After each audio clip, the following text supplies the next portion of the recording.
के रचनहार कबीर देव कबीर परमेश्वर जी की असीम रजा से आप सभी पुण्यात्माएं सत्संग सुनने के लिए उपस्थित हुए। जिन पुण्यात्माओं के जिन प्राणियों के पुण्य बहुत ज़्यादा होते हैं उनको मानव शरीर प्राप्त होता है। मानव शरीर दो प्रकार से प्राप्त होता है। एक तो टर्न वाइज मिलता है। परमात्मा का विधान है कि इस जीव को भले ये कितना ही निकम्मा हो, 84 लाख प्रकार के प्राणियों के कष्टों को पूरा एक चक्कर लगाने के उपरांत इसको एक शरीर परमात्मा अवश्य दिलवाते हैं। और दूसरी प्रकार का जो मानव शरीर प्राप्त होता है वो उन पुण्यात्माओं को होता है जो पहले भी मानव थे, उनके पुण्य ज़्यादा थे, जिस कारण से किसी जन्म में उन्होंने शुभ साधनाएं, शास्त्र अनुकूल साधनाएं की होती हैं, शुभ संस्कार बनाए होते हैं, जिसके परिणाम स्वरूप उनको कई सैकड़ों भी मानव शरीर प्राप्त हो जाते हैं। लेकिन उन मानव शरीर के अंदर यदि सतगुरु नहीं मिलते तो उनको फिर से शुभ संस्कार बनाने का अवसर प्राप्त नहीं होता। और सतगुरु के अतिरिक्त अन्य किसी नकली संतों से ज्ञान प्राप्त करके साधना करते हैं, वो शास्त्र विरुद्ध साधना होने से यूजलेस होती है। अब थोड़ी सी इन नकली गुरुओं की हिंदी करता हूँ, उसके बाद आगे आज की कथा सुनाएंगे। कंठी माला सुमरनी ये सभी सिलसिला मेटे, कन फूका गुरुआ मिले है जो जम मारी फेंटे। कंठी माला सुमरनी भाई पैरे से क्या हो, ऊपर ढूंढा साध का और अंदर रखा खो। कहते हैं ये ऊपर कंठी पैर ली, माला बना ली, एक मणिये की माला कंठी पहनते हैं कबीरपंथी नकली। एक तुलसी की लकड़ी का एक मनिया बना कर एक जनेऊ से में बांध देते हैं। और यहाँ जो भगत आते हैं उनको हम कहते हैं कि ये कंठी माला नहीं चलेगी, इसने उतार दो, तो वो दृढ़ हो जाते हैं। कि इसने नहीं उतारें, ये तो हमारा जन्म सिद्ध अधिकार है। अब परमात्मा क्या कह रहे हैं, कंठी माला सुमरनी ये सभी सिलसिला मेटे। इसने सब छोड़ छाड़ दो, इन तो पार हो गए। अंदर भक्ति सही करो, सत भक्ति करो, सत साधना से मोक्ष होगा। इन कंठी और माला ऊपर के दिखावे से, चाहे कपड़े लाल पहन लो और चाहे पैंट कमीज पहन लो, भगत वाले लक्षण और भक्ति सही होगी तो आपका मोक्ष होगा। एक विशेष आडंबर से भगवान नहीं मिलेगा। तो यहाँ कह रहे हैं कि कंठी माला सुमरनी ये पहरे तय क्या हो, ऊपर तय दिखा भगत और अंदर रख्या खो। न साधना ठीक न ज्ञान सही। कंठी माला सुमरनी भाई पैरे से क्या हो, ऊपर ढूंढा साध का अंतर रख्या खो। कन फूका गुरुआ में लय है जाने भाव न भेद, जम के हलकारे फिर ये हाथों में लिए बेद। ओए होए होए। अपनात्माओं एक एक वाणी ऐसी अनमोल है महापुरुषों की। कहते हैं कि ये कन फूका गुरुआ मिले, कान में फूक मारनिया और जाने भाव न भेद। और कहते हैं ये काल के हलकारे घूम रहे नकली संत जो वेदों के ज्ञाता माने जाते थे, न कख भी नहीं पता वेदों का। वेद पढ़ने पर भेद न जाने ये बातें पुराण 18, और जड़ को अंधा पत्ते खुआवे भूल गया सिरजनहारा। अगर इन्होंने वेद पढ़ा होता ये पत्थर पूछते, वेद का ज्ञान होता तो कहते हैं ये वेदों, ये काल के दूत फिर रहे हैं, वेद को हाथ में लिए। आपने एक नकली महर्षि दानंद की सारा इतिहास आपके रूबरू कर दिया दास ने। और यो कितना शिखर में चढ़ा रखा था, सिरपद रखा था एक आदमी ने। ऐसा महर्षि नहीं, इस जैसा वेदों का ज्ञाता नहीं। तो ऐसे कहते हैं ये काल के दूत थे, वेदों का नाम ले, ज्ञान सारा उल्टा ठोक रखा। तो यहाँ उसी को प्रमाणित कर रहे हैं कि जम के हिलकारे फिरे, ये हाथों में लिए वेद। जहाँ भी आप महर्षि दयानंद की फोटो देखोगे, वेद पहले दर रखे उसमें चारों जड़ी संठे काले रखा था, लिखे लिखाए भी सना हो जैसे। और कक का पता नहीं उस आदमी ने। तो पुण्यात्माओं, आज तक ये न्यू बिजली गिर रही थी। हम इनको महर्षि माने थे, ये थे कौन बालका जैसे ज्ञान के भी। इनका सत्यार प्रकाश आपके दास ने आपके रूबरू किया, जिसको हम सर्वधारीय मान्या करते। और उसमें इतना डंगा बकवाद भर रखी जो एक आम आदमी भी ना लिखे ऐसी बात, तो मूर्ख भी जो उसने लिख रखी। कहते सूर्य पे ऐसे व्यक्ति रहते हैं जैसे यहाँ पर हैं, सारे बाग बगीचे हैं, सारे पदार्थ हैं। बता, वो एक इंसान भी था और मैं ऋषि की पदवी पाएगी। कहते हैं झूठे गुरु बहुत हैं ये अनगन कोट अनंत, सार नाम का भेद बतावे सो सतवादी संत।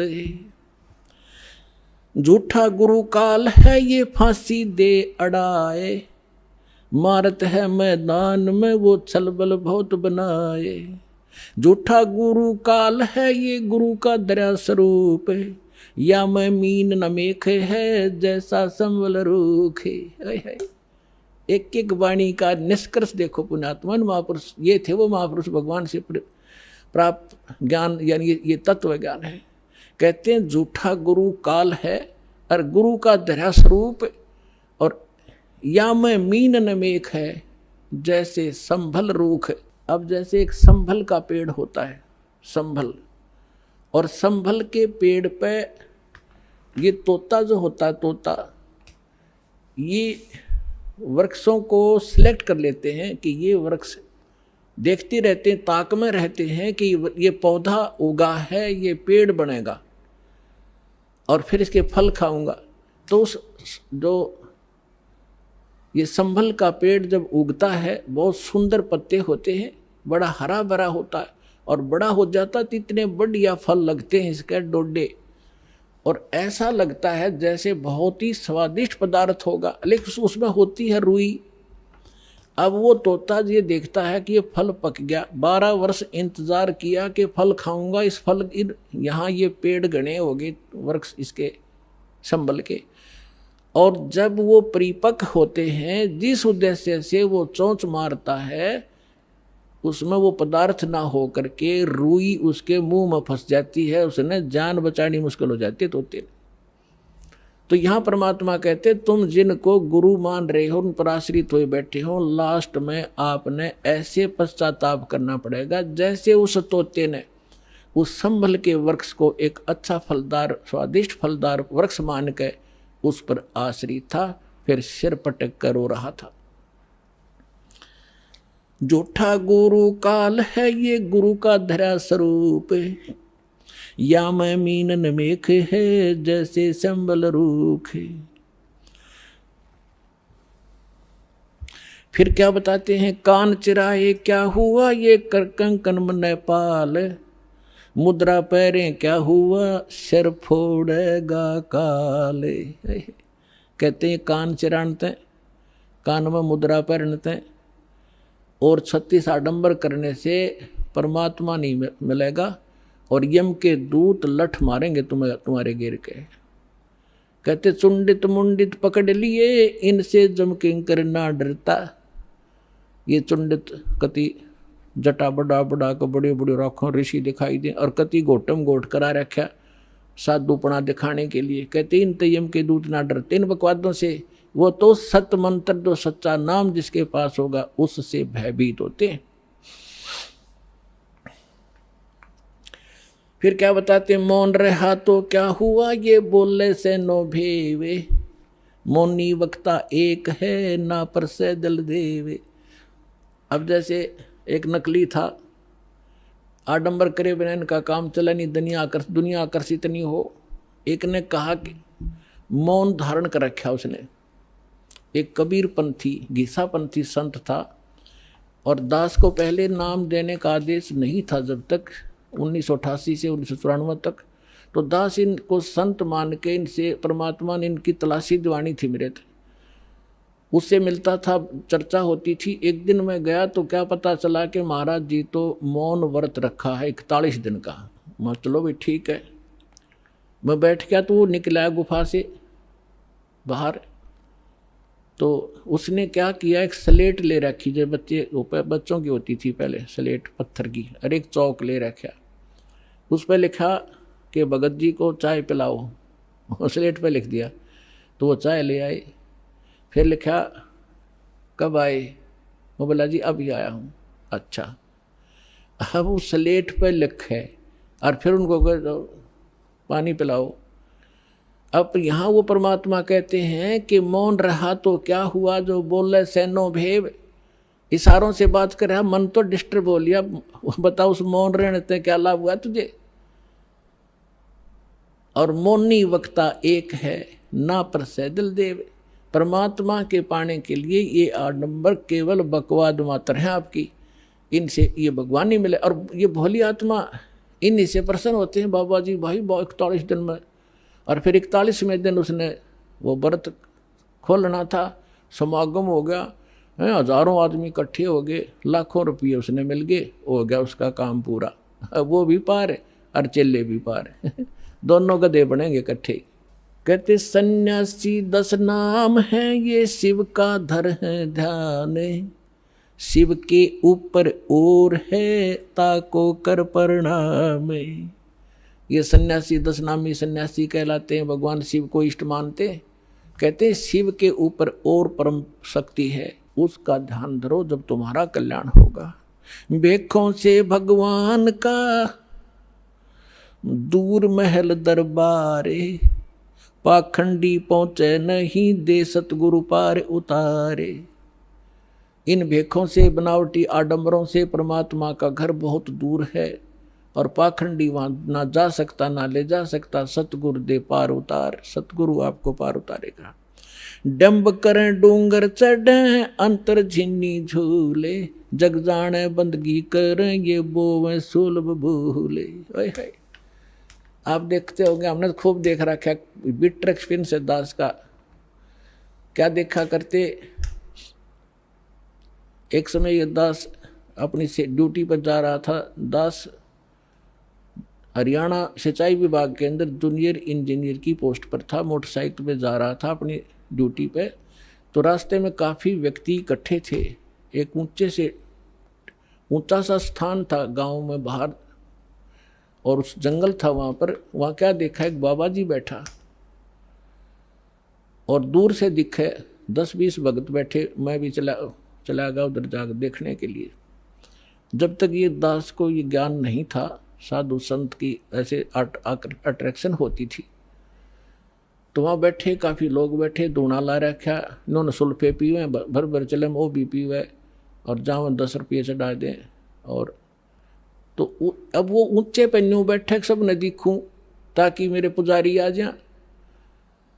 तो क्या है, तो यहाँ क्या कहते हैं, डंब करें, पाखंड करें और डूंगर चढ़े, यानी ऊपर ऊंचे स्थान पर टिल्ले पर जाकर बैठेंगे और अंदर कोरी बकवास। तो परमात्मा कहते ये वो है सूल बबूल, ये तो अपने भविष्य में की करके कांटे बोन लाग रहा है, कर्म फोड़ रहा है अपने। डंब करें डूंगर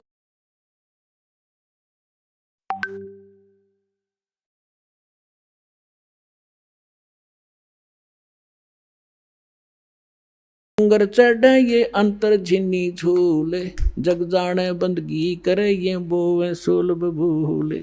फिर कहते हैं माला मुक्ति न होते है, मुक्ति होत है नाम। इन माला से मुक्ति नहीं होगी, इस नाम से मोक्ष होगा। चाहे माला तो जप ले, चाहे बिना माला तो जप ले।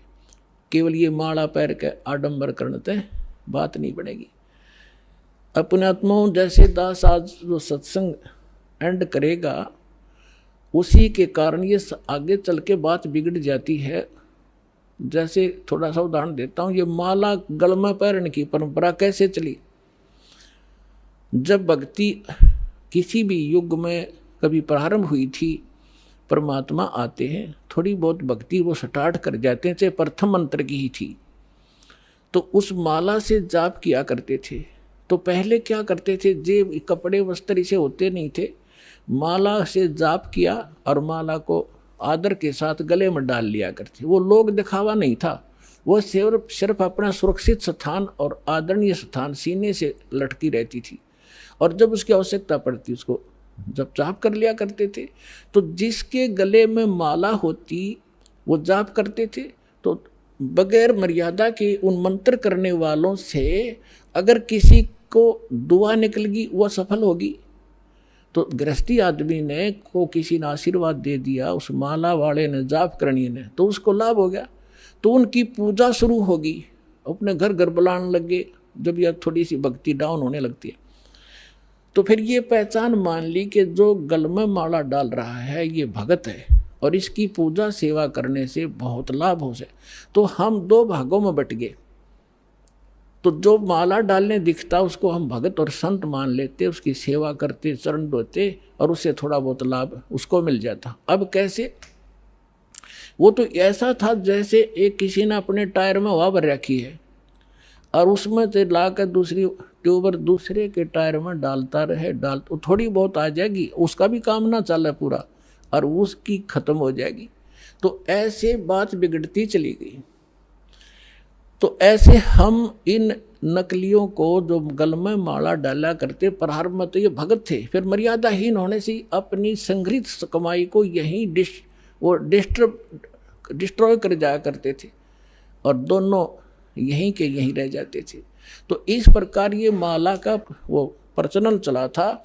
तो फिर लोगों ने जब नो देखा कि माला जिसने डाल रखी है उसको भगत मानते हैं, फिर मेरे जैसे पाखंडी ने दो दो डालनी शुरू कर दी।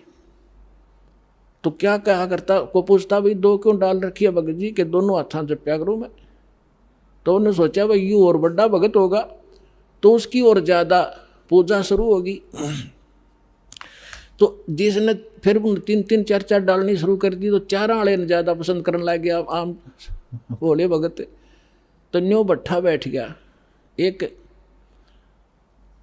एक आश्रम के अंदर कुछ भगत, वो गांव वालों ने एक आश्रम बना रखा था, 5-7 कमरे बना रखे थे। इसी तरह हम ज्ञानहीन होने से हम इन नकलियों के मजदूर बने रहे।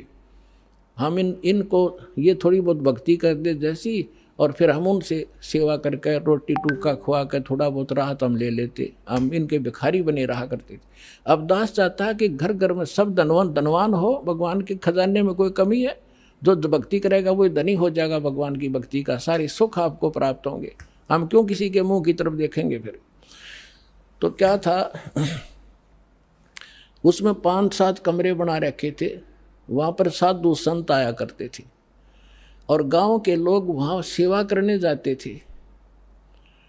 तो वो क्या किसकी सेवा करा करते? जो ज़्यादा भजन करता दिखे। उन्होंने क्या पहचान कर रखी थी कि ज़्यादा भजन कौन करता है? जो सबसे पहले उठ कर स्नान करके और अपने भजन पर बैठ जाता है। तो भगत वहाँ जो रहते थे सेवादार एक आधा, तो गांव वाले उनसे पूछा करते थे कि आज पहले कौन सा उठा था, कि आज जो उनके लंगोट सूखा करते बाहर, एक एक कॉपीन रखते थे, वो धो के सुखा के और अपने भजन पर बैठ जाते थे। तो जो सबसे पहले बता देते थे कि ये उठा था सबसे पहले, ये इसी का लंगोट सूख रहा, तो उसी की पूजा ज़्यादा लोग करने लगे। और दूसरे जो लेट उठते थे उनको वो विशेष ध्यान नहीं देते थे, उसी का पूजा करनी, उसी को प्रणाम करना, उसी के पैर दबाने। तो दूसरे एक उनमें नकली था, आलसी सा आदमी, उसने सोचा भाई यूँ क्या चक्कर है, इसकी पूजा क्यों हो रही है? तो उसने पता चला कि वो बखत उठा है, इसलिए यार इनने पहचान कर रखी है लंगोट की, इसका पहले सूख क्या पावे। वो क्या करने लग गया, उन तो सब तो पहले उठा आध घंटा, और इतना आलसी था और नाव भी ना था, लंगोट ने पानी में बेकर सब तो पहले टांग दे उड़े और उल्टा सो जावे। तो वो उन्होंने पूछा भाई ये किसका लंगोट है? कि ये इस महात्मा का है। वो सारे उन सारे ने छोड़ देगा, उस नकली के लाग गए साथ, उस लंगोट की पहचान करके पहले कौन सा उठे रात ने। तो हम न्यो भक्ति का नाश कर लिया। तो यहाँ परमात्मा कहते हैं माला मुक्ति न होते है, ये मुक्ति होते है नाम। एक अक्षर एक अक्सर बाहर ये उजड़ भला नगा में। कहते माला मुग्ध गंवारे कू गल में पैरा काठ, दगड़े दोजक के चल्या लखी न सतगुरु बाटे। माला मुग्ध, इस मूर्ख ने ये गल में काठ पैर रखा, इतना मोटे मोटे मणिए, और दोजक दगड़े दोजक के चला, नरक के रास्ते को पकड़ रखा है। लखी ना सतगुरु बाट, यानी सतगुरु के मार्ग का इसको पता नहीं चला। मूंड मुंडावे मूर्खा ये कर हैं घोट में घोटे, बार भेख बनावे ही अंदर अनगिन खोटे। मूंड मुंडावे मूर्खा यानी उस तरह फिरा लेते हैं, कचकोला कोरा कढ़वा लेते हैं, और कर मूंड मुंडावे मूर्खा और कर हैं घोट में घोट, और बाहर भेख दिखावे ही, बाहर तजनो दिखे बड़ा महात्मा होगा, अंदर अनगिन खोट। केले की कोपीन है ये फूल पान पल खाही, नर का मुख नहीं देखते जो बस्ती निकट ना जाई। एक समय इस दास को ये ज्ञान प्राप्त हुआ, तो हम अपने ऑफिस में बैठ के फिर तो हमारे पास एक यही चर्चा हो जाती है, जो भी जिसने हमारी बात सुनावी थी उसको चर्चा शुरू कर देते थे। तो उनमें से कहने लगा कि नहीं आपने संत तो देखे नहीं है। मैंने बताया मेरा ऐसे ऐसे गुरुजी हैं, उनसे मैंने दीक्षा ली है। तो वो एक कहने लगा आपने संत तो देखे ही नहीं है। दूसरा मेरा साथी कह रहा था, हम कैसे होते हैं भाई, कि मैं एक बार ऋषिकेश गया हुआ था हरिद्वार से आगे, और वहाँ एक आगे जंगल है 1 किलोमीटर आगे चल के साइड में, और वहाँ एक महात्मा रहता है, और वो केवल एक लंगोट बांधता है केले के पत्तों की, जंगल में रहता है, और जंगल में इतना गहरा चला जाता है आदमी के तो दर्शन भी नहीं करता वो, और जय उसके दर्शन हो जाए तो बेड़ा पार हो जाता है। तो बहुत से लोग वहाँ इकट्ठे हो रहे थे, तो मैं भी जाकर बैठ गया, उनसे पूछा ताछी की, तो उन्होंने बताया कि एक महापुरुष रहते हैं यहाँ पर, और वो कभी कभी यहाँ दिख जाते हैं विचरण करते हुए, तो हम उसके दर्शनार्थ बैठे हैं, हो सकता हमारे भाग जाग जा। लेकिन वो जब भी कोई आभास होता है तो भाग कर अंदर गुफा गहरी जंगल में भाग जाता है, आदमियों को दर्शन नहीं देता। तो कहने लगा कि एक बता रहा था कि मैंने एक दिन थोड़ी सी दर्शन हुए थे, बस एकदम फिर वो पीठ फेर कर भाग गए, बस उस दिन थोड़ी सी कसर रह गई ना बेड़ा पार हो जाता। तो उसी आस में 20-30 आदमी बैठे थे वहाँ। अब इस परमात्मा के ज्ञान से वो निर्णय होगा कि वो के था, वो कौन था। है उसके क्या कहते हैं सुख संवेद में, केले की कोपीन है वो फूल पान फल खाही, केले के पत्ते की तलंगोट बांध रखा है। ऐसे बैरागी त्यागी महसूस होते हैं, और फूल पत्ते और फल खा के गुजारा करते हैं, और बस्ती के निकट नहीं जाते, आदमी का मुंह भी नहीं देखते। ऐसे त्यागी बैरागी, उनको संसार एक समर्थ संत मानते हैं। अब उसका पैमाना दिया है सुख संवेद में, केले की कोपीन है जो फूल पान फल खाही, नर का मुख नहीं देखते जो बस्ती निकट नहीं जाही। वो क्या है, वो जंगल के रोज हैं जो मनुष्यों विद के जाही, निस्दिन फिरो उजाड़ में न्यो परमात्मा पावे नाही। कैसा पैमाना दे दिया, वो जंगल के नील गाय हैं, रोज हैं जो आदमी देख कर भाग जाओ, फदड़ फदड़ कर पता नहीं कहाँ जाकर डटे।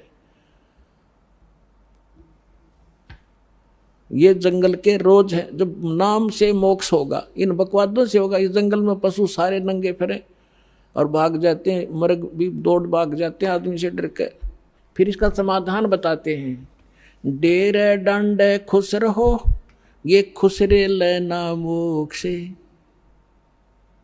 दरु प्रहलाद पार उतर गए फिर डेरे में क्या दोष। परमात्मा देखो, और तो कोई उदाहरण उनके पास था नहीं जब ये ज्ञान मालिक दिया करते थे। हम धरु और प्रहलाद को मुक्त मानते हैं, मानते हो खां जी। तो जब धरु और प्रहलाद तुम कहते हो पार हो गए, उनके इतिहास देखो पढ़ के। प्रहलाद जी 10 वर्ष के थे जब नरसिंह जी आए, उनको मिले, यानी परमात्मा प्राप्ति हुई। भक्ति वो पहले से ही कर रहे थे। और फिर उन्होंने शादी करवाई। और जो राजा बलि था, जिसने वो 100 अश्वमेध यज्ञ करी थी इंद्र की गद्दी प्राप्त करने के लिए, और जिसके लिए भगवान आए थे 52 रूप बना के, तो वो प्रहलाद का पोता था, बैलोचन का लड़का था। तो उनने ब्याह करवाया, बालक हुए और वो पार हो गए। और ध्रुव का भाई था उत्तम, उसकी मृत्यु हो गई थी। फिर ध्रुव ने ब्याह करवाया और उत्तम वाली पत्नी भी उसके साथ रखी उसने, तो वो भी पार हो गया। तो कहने का भाव ये नहीं है कि तुम जो बकवाद करते हो कि ब्रह्मचारी जंगल में गए वो पार होंगे, नहीं। अगर ब्रह्मचारी पार हो तो ये हिजड़े तो सब तो पहला पार हो जा, उनका तो 5-6 नंबर आवे। लेकिन मोक्ष होगा भक्ति से, चाहे ब्रह्मचारी हो कर लो, और चाहे ये खुसरे कर लो, और चाहे गृहस्थी कर लो। दुराचार बुरा बताया, ये तो वैसे अच्छा नहीं, वैसे भी बेहुदी बातें हैं। तो कहने का भाव है भक्तों के तो वैसे सतर के काम नहीं है। तो इस प्रकार क्या कहते हैं, डेरे डांडे खुश रहो, डेरे डांडे खुश रहो, खुसरे लेना मोक्ष। और द्रुपद भी पार हो गए। फिर गृहस्थी में के दोष, अपने आत्माओं ये नो काम बिगाड़े हैं। एक बार गरीबदास साहिब जी जब परमात्मा से परिचित हो चुके थे और अपना ज्ञान प्रचार भी करते थे, कोई उसके उनके पास आ जाता था तो ज्ञान भी देते थे, दीक्षा देते थे, केवल सिंपल सी, ये मूल ज्ञान नहीं देते थे। फिर भी उनसे बहुत राहत मिलती थी, वो समर्थ थे, आशीर्वाद से भी लाभ देते थे, संसारिक सुख दिया करते। तो उन एक आपको बताता हूँ इनकी कैसी दुर्गति होती है। जग जान यो बंदगी कराइए बो सोल बबूल। एक बेरी गांव है रोहतक जिले में, अब वो झज्जर में हो गया। तो वहाँ का उस गांव का एक व्यक्ति था हरलाल नाम का, और वो धार्मिक व्यक्ति था घना। उसने एक साधु रख लिया अपने घर पे कि महाराज आप यहाँ रहो। उसके लिए एक चौबारा बनवा दिया ऊपर, आप यहाँ रहो, हमने सेवा मिल जाएगी, हमारे कर्म बन जाएंगे, आपकी भक्ति बन जाएगी। आपने भक्ति करनी है, आप बाल ब्रह्मचारी हो, घर छोड़ रखा, कहाँ भाई, ठीक है, होगी सेटलमेंट। उसका ऊपर चौबारा बना दिया, एकांत में उसको बढ़िया भोजन दे सुबह शाम, और वो अपना भजन करे, जैसा भी वो सोच रहे थे भजन करे। और वो भजन उसके पास भक्ति थी ये नहीं हुआ। तो क्या हुआ कि वो क्या करता था, बढ़िया माल खावे और आप खावर सो जावे, या जिसी भक्ति थी अटपट की वो साधना करे थोड़ी बहुत देर, वो भक्ति मोक्षदायक थी नहीं। तो क्या हुआ, कुछ दिनों के बाद उस संत की मृत्यु होगी, अंतिम संस्कार कर दिया। तो पहले क्या करते थे कि गांव के जो किसान लोग थे बैलगाड़ी रखा करते थे, और ट्रांसपोर्ट का जो काम होता था आजकल ट्रकों से होता है, पहले बैलगाड़ियों से करा करते थे। तो बेरी से और इधर नजफगढ़ साइड में जाया करते थे, वो अपनी उस मंडी से सामान लाते थे, जैसे वहाँ से गुड़ ले आए, बूरा ले आए, इधर से बाजरा ज्वार ले जाते थे भर के, ऐसे वो ट्रांसपोर्ट करते थे। एक दिन गरीबदास साहिब जी उसी रास्ते पर, जो रास्ता गांव छुड़ानी से होकर बेरी से और आगे जाता था नजफगढ़ साइड में, तो वहाँ कुआं था एक, उस कुएं पर बैठ कर गरीबदास जी स्नान कर रहे थे। सुबह सुबह गर्मियों का मौसम था, 5-6 बजे 5 बजे उधर से वो हरलाल गाड़ी लिए आ रहा था, और उसने जो बैल एक जोड़ रखा था, वो बैल था गोरे कलर का, लाल रंग का।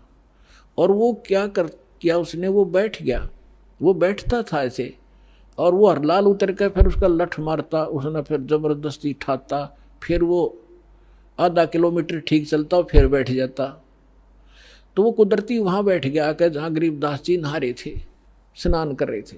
तो गरीबदास जी न्यों के न्यों उठ के धोती बांध रखी थी नहाते नहाते, और वहाँ गए उस बैल के पास जो बैठ गया था, एक बैल खड़ा था, गाड़ी रुक गई थी। तो उन्होंने उसके कान में कोई बात कही, वो एकदम खड़ा हो गया, वो बैल खड़ा हो गया। तो किसान ने तो यह बड़ी बात थी, बैल ठीक चलने लग गया, और वो वहाँ से लेकर बेरी लगभग 10-15 किलोमीटर पड़े हैं छुटानी तक, बेरी तक वो बैठा नहीं। उधर से राम रमी हुई, महाराज कौन हो आप? भाई गरीबदास नाम है मेरा। और यूँ क्या हो गया? कुछ ना, बस आगे इसका समझ में। जब तो वो चला गया, फिर उसने जाकर देखा, उसका जब न्योना जची कि खड़ा हो गया जाते फिर बैठेगा थोड़ी दूरी पे, वो ना बैठा। तो फिर उसने पता करा भाई बैल ही भी इतना, इस दूसरे तो भी आगे चल रहा है, तो इतना तेज चल रहा है, क्या चक्कर है? उसने क्या कर दिया इसके कान में। तो वो वापस आया, जब उस गांव में रुक गया और पूछा वह गरीबदास कौन है? वो कुदरती परमात्मा वहीं आगे स्नान, वो गरीबदास जी उसी टाइम से स्नान, उसने नहीं सोचा इस टाइम से आकर वो नान भगत और वहाँ मिल लेगा। तो जब वो स्नान करना, पता था वो भगत किस लिए आ रहा है, मालिक वो तो परमात्मा से परिचित हो चुके थे। तो जब उसने देखा कि वो आदमी है जो उस दिन बैल के कान में कुछ इसने फूक फाक मारी थी, प्रणाम किया और पूछा भगत जी आपने इस बैल के कान में क्या बोल दिया? ये तो उसके बाद डटा नहीं डटता और ना बैठता, आप तो भाई पहुँचे हुए महात्मा हो। अब इतना गरीबदास जी का उसमें ज्ञान इतना था नहीं, क्योंकि हम घर का जोगी जोगड़ा और बाहर का जोगी सिद्ध, ये तुम्हारी पुरानी आदत है। तो गरीबदास जी ने कहा कि अब बैठ जा, बताऊंगा क्या कह दिया मैंने। आपके घर में चौबारे में एक बाबा जी रहा करता, संत भगत अखा जी रहता था। कहाँ गया वो? तो उस अरलाल भगत ने, किसान था वो जाट, उसने बताया जी वो तो मृत्यु को प्राप्त हो गया, 4-5 वर्ष हो गए। परमात्मा ने कहा कि ये बैल ओए है तेरा बाबा जी, इस नकली पर भक्ति बनी नहीं, सत साधना इसके पास थी नहीं, यू खावा था सोया था, नकली डड़े डोया था, कंकर पत्थर इकट्ठे करे, साधना ठीक नहीं थी। ये वही बाबा जी है, वो भगत जो घर छोड़ कर चला गया था, ब्रह्मचारी भी था, बैल बनकर गाड़ी खींच रहा है, क्योंकि तेरा खा रखा था इसने, पूरा करना पड़ेगा वापस।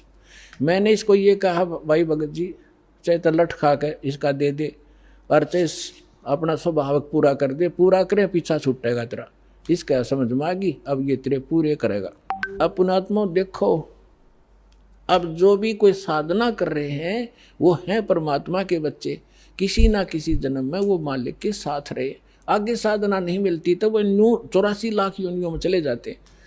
और परमात्मा ने वहाँ भी दया करा दी अपने गरीबदास जी के माध्यम से, अरलाल का मन फेर दिया कि अभी भगत था यो और यू बैल बन गया, इसकी दुर्भाग्य।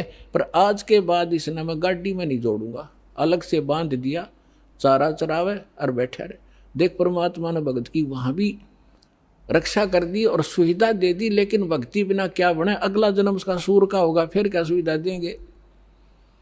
तो पुण्यात्माओं ये सौभाग्य आपका, आपको अनमोल रत्न मिल रहा है, इसने संभाल कर रखियो। जैसे अब ये भक्ति युग चला है, अभी 1-2 वर्ष और बाधा रहेगी, थोड़ी बहुत, ज़्यादा नहीं, क्योंकि समझदार हो, बुद्धिमान हो, सबको ज्ञान हो गया, अब कौन किसकी सुनेगा। फिर 1-2 वर्ष के अंदर पूरे विश्व में फैल जाएगा, सब आपके साथी समर्थक हो जाएंगे, फिर बातें खत्म हो जाएगी।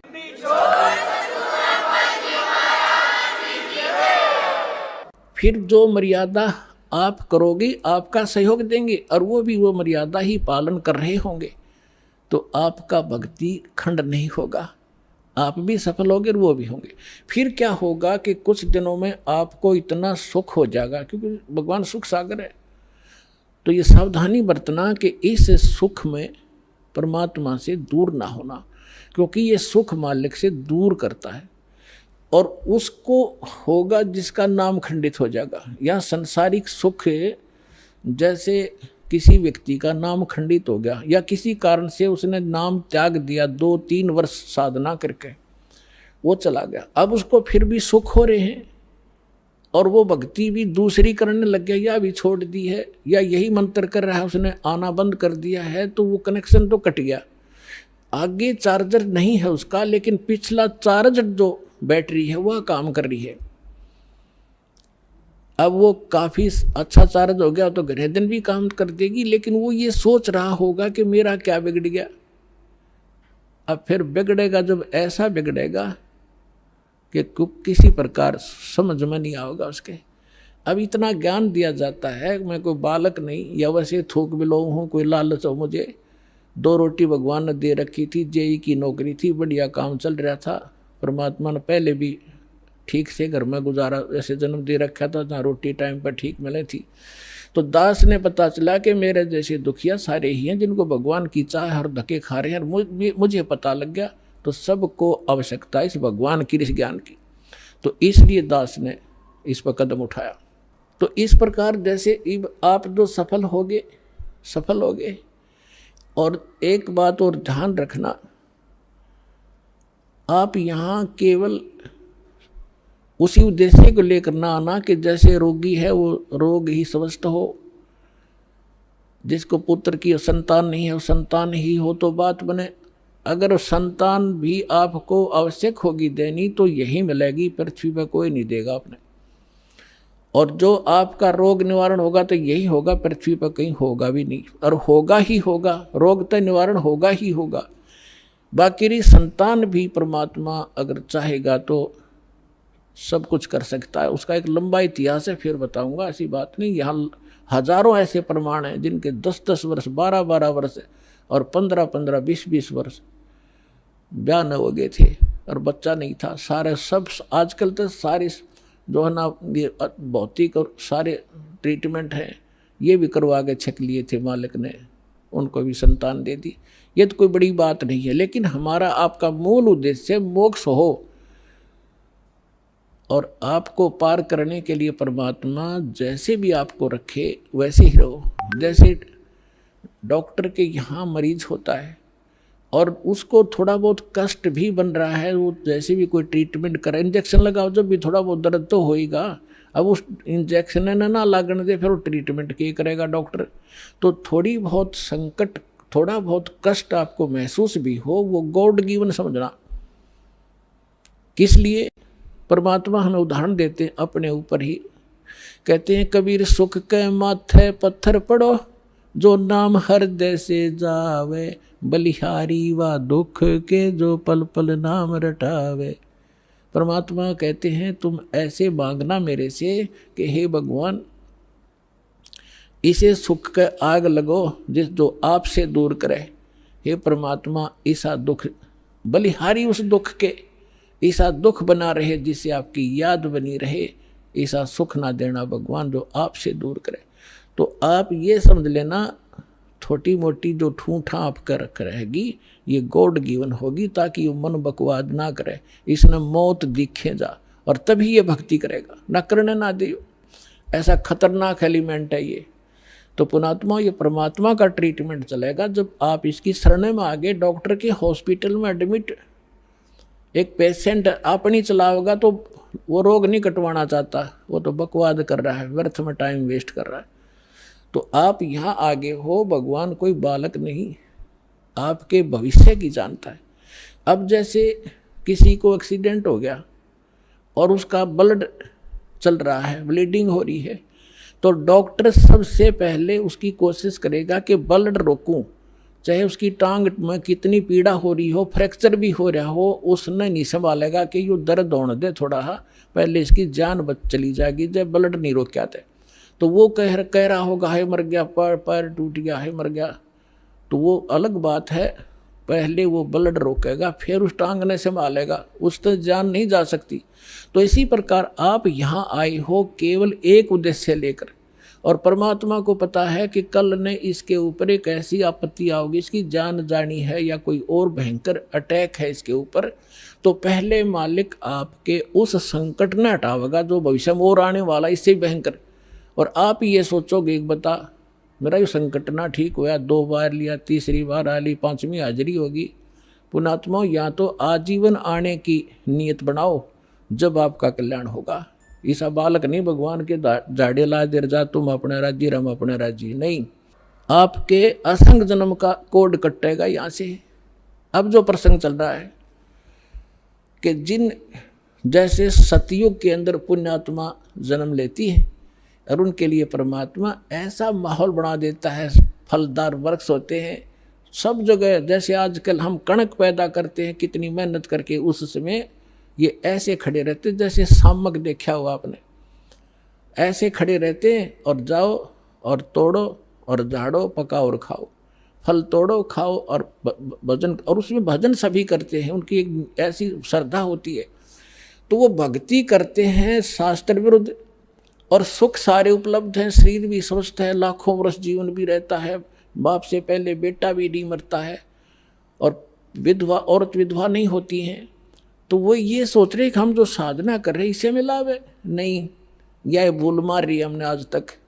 तो वो उस सतयुग में कौन प्राणी जन्म लेंगे, ये बहुत असंख्य युगों से चला रहा है। अब जैसे ये समय अब चल पड़ा, जो भगवान पुण्यात्मा है इस ज्ञान से संपर्क में रहेंगे, भक्ति ठीक करते रहेंगे तो ये पार हो जाएंगे। अब अरबों खरबों प्राणी पार होंगे अब इस पिछली पीढ़ी में इस ज्ञान, और क्योंकि परमात्मा ने 3 युग इंतजार की है इस समय के लिए। और कैसे परमात्मा किस प्रकार ऐसे छुपा लुका छिपी करके और भक्ति बचा के लाए हैं, आप इस ज्ञान से परिचित होगे तब पता चलेगा। कहीं भी जैसे आप सोचा करते श्री कृष्ण ने साड़ी बढ़ा दी द्रौपदी की, श्री कृष्ण हर के बस का ना था कुछ भी। परमात्मा की श्रद्धा बनाए रखने के लिए परमात्मा कहते मैं ही 100 छल छिद्र करता हूँ, वही उसी संत का रूप बनाकर चले जाते हैं जो जिस गुरु पर आश्रित है और उसका काम कर देते हैं। भगत में आस्था बनी रहती है, और वो ने सोचा मेरे गुरु से या इस साधना से ठीक हो गया, होता उसके पूर्व जन्म के संस्कारों से। तो परमात्मा ने इस भक्ति को बचा के जीवित रखना था, इसलिए आपको यहाँ तक लाए हैं। तो अब जो पार होंगे वो तो होंगे ही होंगे। मालिक का वचन है सकल सृष्टि प्रवानिक होई, पूरा विश्व और नाम लेगा, मोक्ष होगा। फिर क्या होगा कि लास्ट में फिर ये तो स्वभाव है इस गंदे लोग का, एक फिर धीरे धीरे चाहकर परंपरा बिगड़ना शुरू हो जाती है। तो उस समय लास्ट में जो भक्त भक्ति यही कर रहे होंगे लेकिन वो पार नहीं हो पाएंगे, उनकी संख्या भी थोड़ी नहीं होगी, बहुत लाखों और करोड़ों में होंगे जो पार नहीं हो सकेंगे, लेकिन भक्ति संग्रहित हो जाएगी उनकी जबरदस्त। तो वो फिर क्या करेंगे, काल के हाथ चढ़ेंगे। उन्हीं में से ब्रह्मा विष्णु महेश ये देव और ये सब बनाए जाएंगे, गणेश और ये जो जितने भी देवता हैं, इंद्र कुबेर वरुण धर्मराज, ये 33 करोड़ देवता इन्हीं में से सिलेक्टेड होते हैं। और फिर इनको ऊपर रखेगा, ऊपर के लोकों में इनकी पुण्य इनके साथ होंगे। फिर वहाँ इसका टैक्स है, अपना टैक्स अलग लेगा और अपना वह माल बेचेगा वो न्यारा। तो इनके पुण्य समाप्त जब हो जाएंगे फिर ये दोबारा सतयुग में जन्म लेंगे। अब सतयुग में होंगे ये भक्ति संग्रहित प्राणी जो अब करेंगे शास्त्र अनुकूल साधना। अब मिली इनको, आज तक शास्त्र अनुकूल साधना नहीं थी। 4 युग का हिसाब लगा के देख लो जब किसी के पास आज तक ये शास्त्र अनुकूल साधना हो या भक्ति की हो किसी ने। तो भक्ति अभी शुरू होगी तो इनमें से बचे हुए फिर उसी गेड़ में आगे।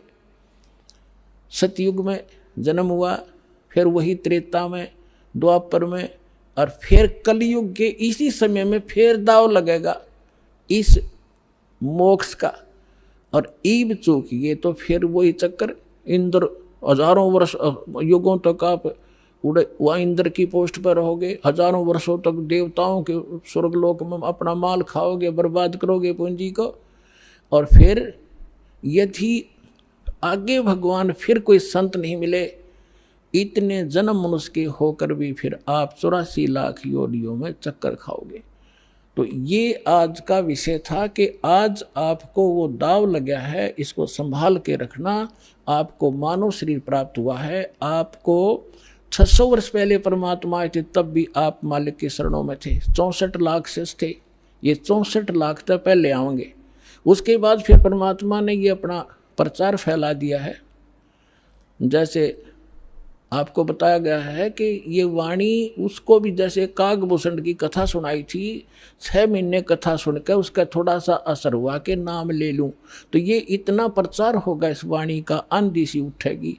तो वो जो टर्न वाइज भी जिनका नंबर मनुष्य का आया है वो कुछ दिन के बाद आ जाएंगे, शरण में आना पड़ेगा, और इस प्रकार ये सबका मोक्ष होगा। बोलो सतगुरुदेव।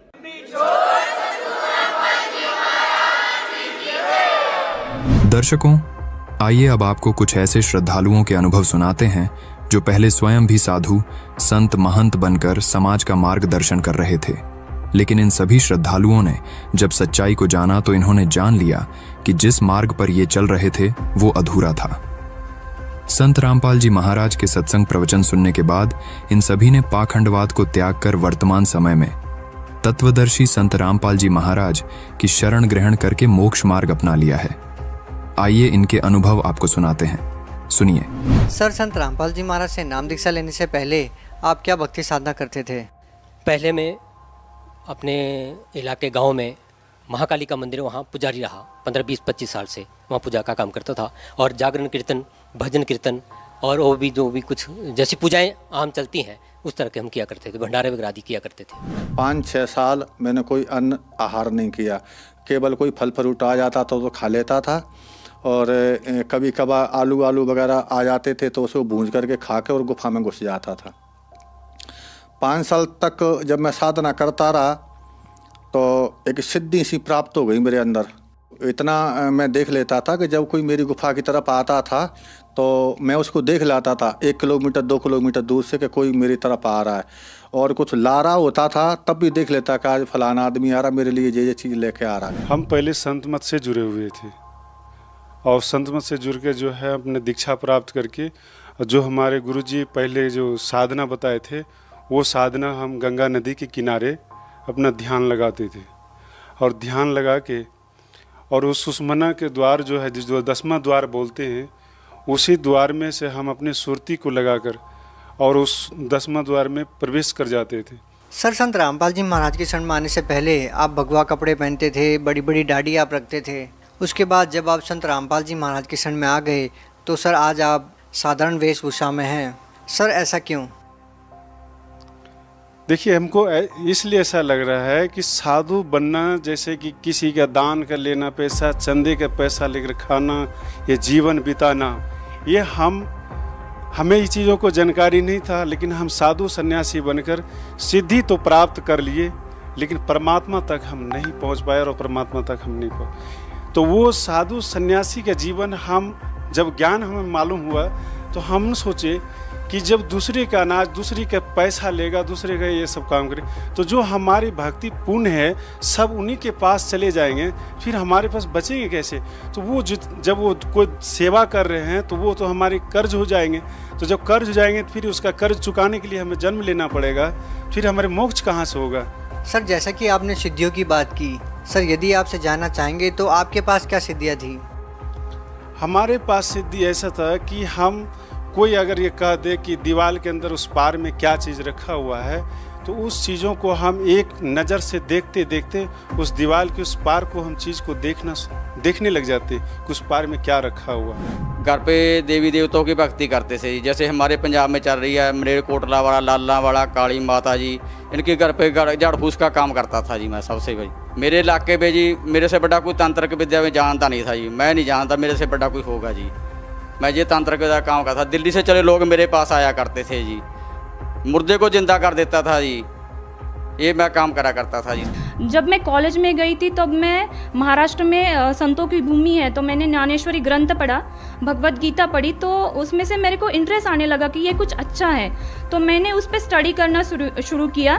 जैसे कि वहाँ को रात को 9 से 12 बजे उनके प्रवचन होते थे, कीर्तन होते थे, वो मैं सुनने जाती थी, डायरी लेके जाती थी, मैं सब नोट करती थी कि वो एक अध्याय लेते हैं या फिर एक दोहा लेते हैं और उस पर वो विस्तारित से बात करते हैं, बताते हैं कि हमने कैसे जीवन जीना है, नहीं जीना है। तो मेरे को वो अच्छा लगने लगा, तो मैंने भी उस पर स्टडी किया और मैं भी खुद एक वक्ता बन गई, मैं भी प्रवचन करने लगी कॉलेज के टाइम में ही। मैं लोगों को ये बताना चाहता हूँ, मेरे पास जो कई प्रकार की सिद्धियाँ थी, इससे पहले मैंने एक किताब लिखी है, देह सिद्धि, स्वर्ण सिद्धि और रस सिद्धि नाम की किताब लिखी है मैंने। ये मेरी किताब है, देह सिद्धि, स्वर्ण सिद्धि और रस सिद्धि नाम की जो किताब है, इसको मैंने लिखी है और ये मेरा आखिरी में ये फोटो भी है। इसको ये जगत विख्यात रस सिद्ध योगीराज राजेश अद्वैत, ये नाम से लोग मुझे पहचानते थे। इसके आप ये फोटो देख सकते हैं। इसके पहले मेरी किस प्रकार की दाढ़ी थी, लोग मुझे मेरे चरण स्पर्श करके ये पंडित लोग मेरे से आज जो लेके जाते थे वो मैं रहस्य आपके सामने खोल रहा हूँ। आप एक देख सकते हैं कि ये जो मेरे हाथ में जो चीज़ है ये संसार की अत्यंत दुर्लभ वस्तु मानी जाती थी। इसको शास्त्रों में और पुराणों में कहा है कि मृदुहा कोटिगुणम फल प्राप्ते स्वर्णलिंगा, स्वर्णात् कोटिगुणम फल प्राप्ते बाणलिंगा, बाणात् कोटिगुणम फल प्राप्ते नर्मदेश्वर लिंगा और नर्मदेश्वरात् कोटिगुणम फल प्राप्ते पारदेश्वर लिंगा। इसके आगे ये भी कहा है कि रसात् परतरम लिंग न भूतो न भविष्यति। सर बोलने को तो कुछ भी बोल सकते हैं, इस बात का प्रमाण है आपके पास? जी हाँ, मेरे पास फोटोग्राफ्स है, आप देख सकते हैं। ये देखिए, ये वर्ल्ड पीस कॉन्फ्रेंस 96, इसमें ये कौन है सर ये डॉक्टर ECG सुदर्शन, जिन्होंने कई आइंस्टाइन की थ्योरी फ्लॉप कर दी है और इनको भी मैंने डिस्कशन बताया था और ये भी शुरू में नहीं मान रहे थे कि इस प्रकार का कोई होता है चीज़। तो जब इनको प्रमाणों के साथ मैंने ये सब चीज़ें बताई तो उन्होंने भी ये लोहा मान लिया कि सचमुच ये जो आप बता रहे ये सही ज्ञान है। इसके अलावा किन लोगों से आपकी मुलाकात हुई जिसके आधार पर हम ये मान सकें कि वास्तव में आप एक ऐसे महत्वपूर्ण व्यक्ति हैं जिस व्यक्ति पर विश्व के विख्यात लोगों ने भरोसा किया या आपसे मुलाकात करने के लिए वो लोग आतुर रहे, कि आपने एक ऐसी बड़ी खोज की है या फिर जड़ी बूटियों के माध्यम से आपने एक ऐसा यंत्र बनाया है जिसको लोग सपने में भी नहीं सोच सकते कि ऐसा हो सकता है? सर, जैसे आप देख रही है हाई कमिश्नर ऑफ टांजानिया, इस प्रकार के कई जो दलाई लामा वगैरह, इन सब लोग। दलाई लामा से भी आपकी मुलाकात हुई है? हाँ जी, वर्ल्ड कॉन्फ्रेंस में आए थे, उन लोगों से भी डिस्कशन हुआ मेरा। और जो ये किताब मैं बता रहा था उनको कि इस जो ज्ञान के ऊपर चर्चा कर रहा था, जैसे वो लोग नाथ संप्रदाय को सिद्ध मानते थे और उसमें क्या लिखी बात है वो उनको समझ में नहीं आती थी। उनको मैंने कहा कि मेरे पास ऐसा ऐसा ज्ञान मैं हिमालय में रह के सीख के आया हूँ। मैं 8 साल मैंने हिमालय में रहा हूँ और कई प्रकार का ज्ञान हस्तगत किया है, मगर उनको ये भरोसा नहीं होता था कि हमने पहले ही ज्ञानेश्वरी पढ़ रखी है, PhD कर रखी है, आप क्या नया बताएंगे। तो मैंने उनको एक श्लोक बोला, तोरस मोरस गंधक पारा, जिन वीचे दीजे नाम सहारा, नाग मार नागिन को दे, गोरख कहे खप्पर भरी कंचन ले। इस दोहे का आप ट्रांसलेट करके बताइए तो मैं आपको मान लूँगा कि आपने PhD की है। तो उनको वो बता नहीं सके, क्योंकि ये जो पूरी रासायनिक क्रिया है और केमिकली क्रिया है कि इसके माध्यम से, पारे के माध्यम से सोना बनाया जा सकता है। शॉर्टकट में इसके सारे रहस्यों को जब मैंने खोला तब उनकी बात समझ में आई, क्योंकि आखिरी में स्पष्ट रूप से कहा है कि गोरख कहे खप्पर भरी कंचन लीजिए। कंचन में स्वर्ण, जो मटके का आधा भाग होता है उसको खप्पर बोलते हैं। इस प्रकार का खप्पर भर के आप कंचन स्वर्ण बना सकते हैं, इस प्रकार की विधि उसमें छिपी थी। मगर इतना होने के बावजूद, ये सब होने के बावजूद भी मैं आपको बता रहा हूँ, समाज को बता रहा हूँ कि इस प्रकार के जो हम लोग शिवलिंग के ऊपर आश्रित हो गए तो ये अपने आप में ये यूजलेस और इसका कोई मूल्य नहीं है अपने जीवन में, ये आप समझ लीजिए। दर्शकों, आइए अब जानते हैं कि संत रामपाल जी महाराज द्वारा बताई गई सतभक्ति से इन श्रद्धालुओं को क्या लाभ प्राप्त हुए। महाराज संत रामपाल जी से ज्ञान और नाम लेने के बाद सबसे बड़ा लाभ जो हमें आध्यात्मिक ज्ञान हुआ, ऐसा ज्ञान जो हमने पहले कभी सुना ही नहीं था। और शारीरिक लाभ भी हुए, जैसे कि भक्तमती जी को पैरालाइज की शिकायत थी, वो जब डॉक्टर से रिपोर्ट करवाई गई तो डॉक्टर भी कहने लगे कि रिपोर्ट में कुछ नहीं आ रहा है और आप शिव को जल चढ़ाओ। हमने कहा कि डॉक्टर साहब, हम तो शिव के मंदिर में, माता के मंदिर में पहले से ही पुजारी हैं, तो जल चढ़ाने से हमें क्या लाभ होगा। लेकिन सबसे बड़ा लाभ हमें परमात्मा के नामदान से प्राप्त हुआ और आज आत्मसंतुष्टि, बहुत बड़ी संतुष्टि हुई और सबसे बड़ा आध्यात्मिक ज्ञान लाभ हुआ हमें। पहले मैं मरने के लिए जा रहा था। पहली बात, पहला लाभ तो यही है कि जब मेरा बिल्कुल ऐसे लकड़ी जैसा शरीर हो गया, व्रत करते करते, उपवास करते करते, तो एकदम ऐसा नया जीवन मिला जो भक्ति साधना करने से आज देखो मेरी बॉडी कैसी है, बिल्कुल ये लग रहा है मैं तो अभी घर से निकल के आ रहा हूँ। जब मैंने जी दीक्षा नहीं ली थी जब, तो पहले अगर आज भी मेरे को लोग देखते हैं तो वो पहचान नहीं पाते हैं कि आप वही हैं क्या। तो ऐसा हो गया था मैं, बिल्कुल मेरी अंदर की लीवर खराब हो गया था, क्योंकि 5 साल मैंने खाना नहीं खाया तो वो सुकड़ के इतना नेक हो गया था। तो उसमें आधी रोटी, 1 रोटी जाती थी केवल बस। तो अगर ज़्यादा खाता था तो बीमार हो जाता था। और कम रोटी खपती थी, इससे बिल्कुल शरीर कमज़ोर होता जा रहा था। तो पहली बात तो यह है कि जब परमात्मा संत रामपाल जी महाराज से मैंने दीक्षा ली, तो जो मैंने मंत्रों के जाप किए, जो क्रिया उन्हें बताई थी, जो मैंने करना चालू की, तो आज मेरा वो लीवर भी सही है और मेरी पूरी बॉडी बिल्कुल ऐसे लगती है कि जी पता नहीं कौन है। और अगर आज वो देखें तो मेरे कोई पहचान नहीं पाएगा कि जी वही हैं कि दूसरे हैं। मेरी पत्नी की डेथ हो गई घर पे जी, कोई ऐसी स्थिति आई, मृत्यु सैया पे भाग गई जी। सारे रिश्तेदार आ गए सीगे जी, तो सारे रिश्तेदार बोलने लगे इसको तो जीवित करेंगे, लोगों को बड़े बड़े काम करता है। मैं भी सोचा हाँ, मैंने सारा झाड़ फूस कर लिया, सारा कुछ करके देख लिया, कोई विद्या कोई काम नहीं करी। फिर मैंने यहाँ काली माता के यहाँ चाकू मारा है जी कि माता इसको जीवित करते। उसने संकेत किया कि मैं लात बाँह तोड़ सकती हूँ, थोड़ा बहुत लाभ दे सकती हूँ, इससे ज़्यादा मैं नहीं दे सकती गी। फिर मैं क्या करूँ, मेरे को उपाय दस के जा तू। बोलती है इस पृथ्वी पे पूर्ण परमात्मा रामपाल जी महाराज आए हुए हैं, उनसे जाके नाम दीक्षा ले, फिर तेरा कल्याण होगा। मेरे पास बच्चा कुछ नहीं है। फिर मैंने क्या किया जी, रिश्तेदारों के पास फ़ोन किया, किसी भक्त ने मेरे को फ़ोन किया। मैं बोला जी रामपाल के बारे में मैं जानता चाहता हूँ, तो कैसे करूँ। वो मेरी बहन लगती थी बठिंडा से, उसने कहा कि ऐसे करके ना ये सही हो जाएगी, तू संकल्प कर ले कि परमात्मा मैं तेरी शरण में आ जाऊँगा, ये सही हो जाएगी। मैंने उसी टाइम संपर्क किया, हे परमात्मा बंदी शोर सतगुरु रामपाल जी, मैं आपका नाम ले लूँगा, ये जिंदा हो जाए। क्यों, मेरे को पहले बता रखा था कि तेरे 2 शादियाँ होएगी, एक शादी पे 3 बच्चे होके ये मर जाएगी, इसकी 27 साल की उम्र रहेगी, वो मेरे को याद थी जी। तो उस दिन क्या हुआ जी, मैंने सारे झाड़ फूस कर लिए थे, नहीं सही हुआ है। फिर मैंने परमात्मा अगे अरदास हुई, बंदी छोड़ मैं नाम ले लूँगा, इसको जीवित कर दे। उसमें फाड़ी ही चहलाहट आई जी, हिलचल हुई जी, फिर सेट हुई। फिर मैं अस्पताल में लेके गया जी, उसको 12 दिन एडमिट रखा। वहाँ डॉक्टरों ने भी लिखा के ले लिया था कि ये तो मुर्दा है, आप साइन कर दो इस पर। मैंने साइन कर दिए, मुर्दा है। बोला परमात्मा आगे अरदास लगा, मैंने बोला परमात्मा आगे तो मैंने लगा ली है। तो उसके बाद ये वहाँ से सेट हुई, फिर मैं परमात्मा का नाम लेके आया जी। परमात्मा किसका? संत रामपाल जी महाराज का नाम लेके आया मैं बरवाड़ा में जाके जी। ये सब संत रामपाल जी महाराज जी के मंत्र लेने से, उनके आशीर्वाद से ही मुझे मिला था। जो कि मैं 7 साल पहले इतना भक्ति करती थी, इतने गुरु किए थे, मतलब मैं बहुत बचपन से भक्ति करती थी, तब भी मेरे को किसी भगवान से ये नहीं मिला। लेकिन जब संत रामपाल जी महाराज जी से मैंने ऐसे अरदास किया, संत रामपाल जी महाराज जी के आशीर्वाद से संतान प्राप्त हुई। भगत समाज से हम ये संदेश देना चाहते हैं कि जो भी कोई भी पंथ में इधर उधर कहीं भी भटक रहे हैं, तो ये आपका जो है समय आ गया है, तो आप जो है इधर उधर ना भटके और आप संत रामपाल जी महाराज के शरण में जो टीवी चैनल साधना चैनल पर जो प्रोग्राम आते हैं, उस चैनल पर प्रोग्राम में जो मोबाइल नंबर रहता है, उस मोबाइल नंबर से बात कीजिए। जो जहाँ से भी है उनको दीक्षा प्राप्त हो जाएगी। बहुत बहुत धन्यवाद।